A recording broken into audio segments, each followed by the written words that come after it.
Hey, what's up guys and welcome back to the FCS Football channel and today's match preview for the Aston Villa versus Manchester United game. Now this game comes at the start of what is going to be a horrific run for Manchester United, playing so many games so quickly. Just look at the state of that fixture list. Look at the state of it. Like Ole Gunnar Solskjaer said in his press conference after the Roma game, it's made by people that have never played the game, especially at this level. It is horrific how they can expect these top players to play so many games in such a short amount of time. It's disgraceful. But on a slightly positive note, of course, despite losing to Roma in that second leg, we are through to the Europa League final, finally breaking that Europa League curse. But we go into this Aston Villa game knowing we need to be better than we were in that second leg against Roma if we are to get a result and try and solidify the second place. Now coming to this game, Manchester United of course are second in the Premier League, while Aston Villa, after what was a very good start to the season, find themselves down in 10th. Although Villa won their last game, that was of course against Everton in that 2-1 win. Manchester United, of course, we drew our last Premier League game, that was to Leeds United, and we lost to Roma in the Europa League. So it's not great form coming into this game. Now in the reverse fixture when these two sides played, it was of course that 2-1 Manchester United win, where Anthony Martial scored and Bruno Fernandes scored from the penalty spot before Eric Bailly made a crucial last-minute block to deny what would have been an equaliser for Aston Villa. And as such, we secured all 3 points. And I believe that result actually took us top of the league for a moment. Now, coming into this game, team news-wise, we've got a bit of good news. Anthony Martial, while he's not ready to play yet, he is starting to get back into training. I believe he's doing gym work and starting his rehabilitation period.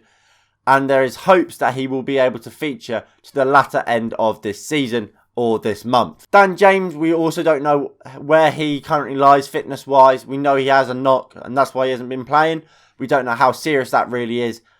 We don't imagine he'll be ready for today's game. But if he is, fantastic. And then for Aston Villa, of course, their star man Jack Grealish is out.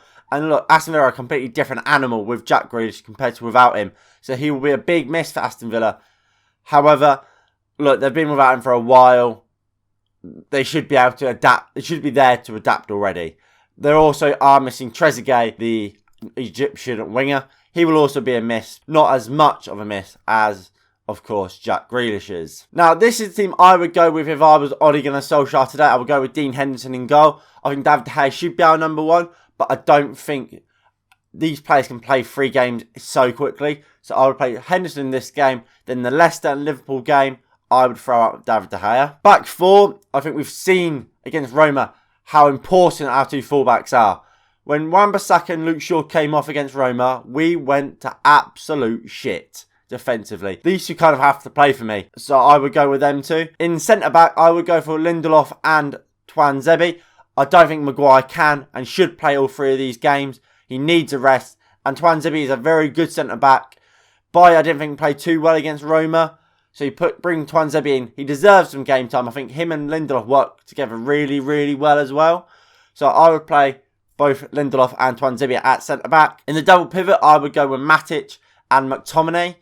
I've gone for this because I think McTominay didn't play against Roma, so he'll be fully fit. Matic, he came on. He looked quite good against Roma. I just think you can't play Fred again. Fred's going to be vital in the Leicester game and going to be vital in the Liverpool game. Don't play him in this game. Give him a rest. Let him have some time off. And then play him in the bigger and more important games. And the harder games. So I would go with Matic and McTominay. Then in the front line, I've kind of gone for our best front line. Pogba on the left. Bruno at 10.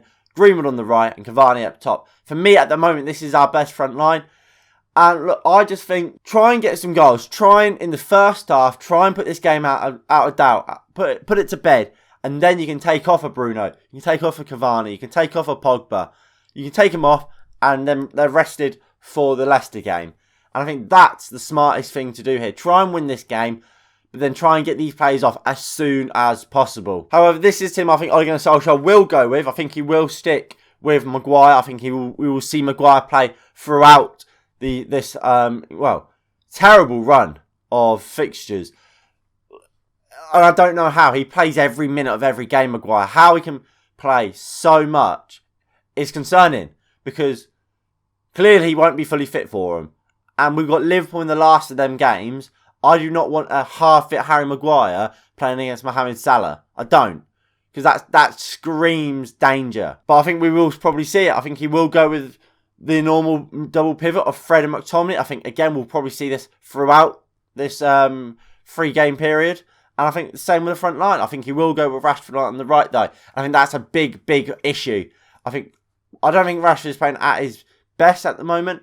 I think Greenwood is playing at a high level at the moment. But that's not the biggest issue for me. My biggest issue is Rashford isn't fully fit. We keep hearing reports that he hasn't been fit and hasn't played without an injury for 2 years. Why play him then? In a 3-game period, over the space of 4 days, he can't play. He cannot play all 3 of them. And I feel like Ole Gunnar Solskjaer will try and make him do it. I think that will come as a detriment to him as a player and his future career. Because he could get another injury. A big injury as well. Especially in the likes of a Leicester and a Liverpool game. Where they will go hard on him.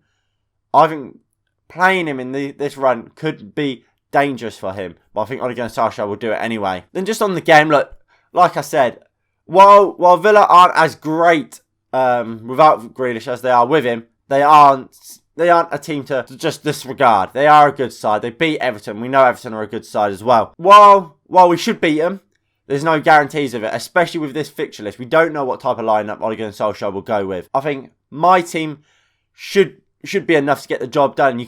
There's enough first team players in there and you can still take some out. Like I said, try and get Bruno off. Bruno has to come off for me. Cavani has to come off for me. No matter what team Ole Gunnar Solskjaer does play, them 2 players cannot play a full 90 today. Because they will be vital against Leicester and against Liverpool.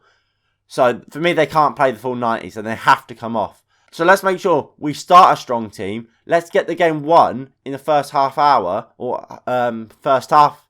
Then we can take them off and just make sure we see the game out sort of thing. At this time, go into it. Yes, we want to win these games and win them comfortably. But let's just win them. If we don't win them comfortably, shame, pity on us. But if we win it, brilliant. And finally, my score prediction. I think it will be a close game. I think Manchester United, we have the quality to win it. I hope we do go rotated slightly. I hope we do see players like Bruno Fernandes, Paul Pogba, Cavani not play full 90 minutes. Especially, like I said, Bruno and Cavani. So, with that being said, I think it could range anywhere from a 1-0 to a 2-0 to a 3-0.